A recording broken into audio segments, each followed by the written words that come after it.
নমস্কার। আজকের এই ভিডিওর মাধ্যমে আমরা দেখে নেব আপনি কি করে ইন্টারন্যাশনাল ফ্লাইট টিকিট অনলাইনের মাধ্যমে বুকিং করবেন। আমি এখানে B2B রিয়া ট্রাভেল ইউজ করছি। B2B রিয়া ট্রাভেল হচ্ছে একটি এজেন্ট পোর্টাল। এই পোর্টাল থেকে আপনি যদি টিকিট বুকিং করেন তাহলে আপনি কমিশন পাবেন। আর যারা ইন্ডিভিজুয়ালি বুকিং করতে চান তারা যে কোনো B2C পোর্টাল ইউজ করতে পারেন, সেক্ষেত্রে আপনারা কিন্তু কোনো রকম কমিশন পাবেন না। অ্যাকচুয়ালি এই B2B পোর্টালটি কিন্তু যারা সাইবার ক্যাফের কাজ করেন বা অনলাইনের কাজ করেন তাদের ক্ষেত্রে অনেকটা সুবিধা হয়, কারণ এখানে আপনার পছন্দ মতো আপনি কমিশন সেট করতে পারবেন ফ্লাইট টিকিট বিক্রি করার ক্ষেত্রে। আমি আপাতত আমার আইডি পাসওয়ার্ড পুট করে লগ ইন করে নিচ্ছি। ফ্লাইটের টিকিট বুকিং করার জন্য আমাকে ফ্লাইট অপশনে চলে আসতে হবে, তারপর বুকে ফ্লাইট এই অপশনটায় ক্লিক করবেন। আমি এখানে ফ্লাইট বুকিং করব বিশাখাপত্তনম থেকে দুবাইয়ের জন্য, তাই আমি এখানে অরিজিনটা বিশাখাপত্তনম সিলেক্ট করব এবং ডেস্টিনেশন আমি সিলেক্ট করে নেব দুবাই। আমি বুকিং করব 13ই জুনের জন্য। আমি এখান থেকে 13ই জুন সিলেক্ট করছি। প্যাসেঞ্জার থাকবে এখানে 2 জন। এটাকে আমি ডান করে দিয়ে সার্চ ফ্লাইট অপশনে ক্লিক করছি। সার্চ ফ্লাইট অপশনে ক্লিক করার সঙ্গে সঙ্গে এখানে কতগুলো ফ্লাইট আছে সব শো হচ্ছে। যেমন এখানে প্রথম ফ্লাইটটা দেখুন 7 ঘন্টা 15 মিনিট টাইম লাগবে। এটা 1 স্টপ আছে। এটা কিন্তু ডাইরেক্ট দুবাই যাবে না, প্রথমে বিশাখাপত্তনম থেকে মুম্বাই যাবে, মুম্বাই থেকে দুবাই যাবে। আমি এটা বুকিং করব। আমি সিলেক্ট অপশনে ক্লিক করছি। তারপর এখানে একটি পপ আপ চলে এসেছে যেখানে লেখা আছে আপনি কত কেজি ব্যাগেজ নিয়ে যেতে পারবেন। এটা আমি আপাতত ওকে করে দিচ্ছি। এরপর এখানে কন্ট্যাক্ট নাম্বারের জায়গায় প্যাসেঞ্জারের কন্ট্যাক্ট নাম্বারটা বসিয়ে দেবেন, তারপর তার ইমেল আইডিটা এখানে পুট করে দেবেন। পেজটির একটু নিচের দিকে চলে এলে এখানে আমি যেহেতু 2 জন প্যাসেঞ্জার সিলেক্ট করেছিলাম, 2 জনের নাম এখানে সিলেক্ট করতে হবে। প্রথমে স্যালুটেশন এখান থেকে সিলেক্ট করে নেবেন মিস্টার। তারপর গিভেন নেম বা ফার্স্ট নেমের জায়গায় প্যাসেঞ্জারের ফার্স্ট নেম মিডিল নেমটা এঘরে বসাবেন, আর লাস্ট নেম বা টাইটেলটা এঘরে বসাবেন।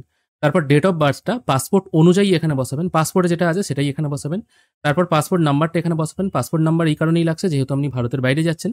তারপর পাসপোর্টের এক্সপায়ারি ডেট কত আছে সেটাও পাসপোর্টে লেখা থাকবে, সেটা এখানে ফিল করে দেবেন। তারপর আছে ইস্যু কান্ট্রি, কোন কান্ট্রি থেকে পাসপোর্ট ইস্যু করা হয়েছে সেটা এখানে সিলেক্ট করে নেবেন। একই রকম ভাবে সেকেন্ড প্যাসেঞ্জারের ডিটেলও এখানে ফিল করে দেবেন, তার পাসপোর্ট নাম্বার, এক্সপায়ারি ডেট সবকিছু ফিল করবেন। এবার এখানে আসছে সার্ভিস চার্জ। আপনি আপনার পছন্দ মতো সার্ভিস চার্জ এখানে বসাতে পারবেন। নর্মালি ভাড়া দেখুন 29,162 টাকা দুজনের টিকিটের। এখানে টোটাল ভাড়া এটা। এখানে কিন্তু ফ্লাইট থেকে কোনো রকম কমিশন দিচ্ছে না, মানে আপনি যদি এই টিকিট বুক করেন আপনি কিন্তু কোনো রকম কমিশন পাবেন না। কমিশন আপনাকে সেট করতে হবে। আমি ধরা যাক এখানে 500 টাকা কমিশন সেট করলাম পার প্যাসেঞ্জার। সেক্ষেত্রে অ্যাডিশনাল ফেয়ার এখানে চলে এলো 1000 টাকা। তার মানে এখানে টিকিটে ভাড়া লেখা থাকবে 30,162, কিন্তু আপনি পেমেন্ট করবেন 29,162। এটাও আমি দেখিয়ে দিচ্ছি। তার মানে 1000 টাকা আপনার প্রফিট থাকবে। পেমেন্ট করার জন্য এই অপশনটায় টিক মার্ক দিয়ে বুক নাও অপশনে ক্লিক করবেন। বুক নাও অপশনে ক্লিক করার সঙ্গে সঙ্গে এখানে দেখতে পাচ্ছেন কত টাকা পেমেন্ট করতে হবে। প্যাসেঞ্জারের নাম এখানে শো করছে। এবার এখানে পেমেন্ট মোড চলে আসছে। যদি আপনি ওয়ালেটে ব্যালেন্স লোড করে রাখেন সেক্ষেত্রে আপনি এজেন্ট অ্যাকাউন্ট থেকে পেমেন্ট করতে পারবেন। আমি এখন ব্যালেন্সটা দেখিয়ে দিচ্ছি। আমার এখন 40 টাকা 14 পয়সার মতো ব্যালেন্স আছে। আমি ডাইরেক্ট ওয়ালেটে লোড না নিয়ে সরাসরি পেমেন্ট গেটওয়ে সিলেক্ট করে ইউপিআই এর মাধ্যমে পেমেন্ট করব। আমি সেই জন্য পেমেন্ট গেটওয়ে এটা সিলেক্ট করছি, তারপর পে নাও অপশনে ক্লিক করছি। এরপর এখান থেকে আমি চুজ করে নেব ইউপিআই, আর এখান থেকে আমি চুজ করব ফোনপে। তারপর পে নাও অপশনে ক্লিক করব। খেয়াল করে দেখুন পেমেন্ট করতে হচ্ছে 29,162 টাকা।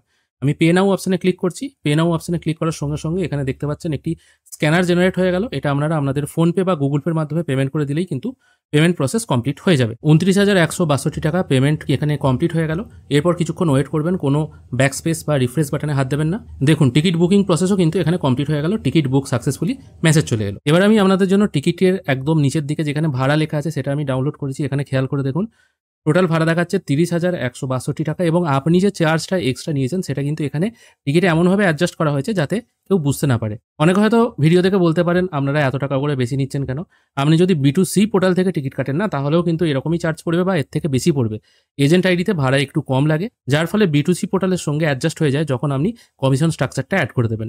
আশা করি আপনাদেরকে বোঝাতে পারলাম কি করে আপনারা ইন্টারন্যাশনাল ফ্লাইট টিকিট বুকিং করবেন খুব সহজ পদ্ধতিতে। আশা করি আপনাদের আজকের এই ভিডিও ভালো লেগেছে। যদি ভালো লেগে থাকে অবশ্যই একটি লাইক করবেন। ভিডিও দেখার জন্য অসংখ্য ধন্যবাদ। ভালো থাকবেন।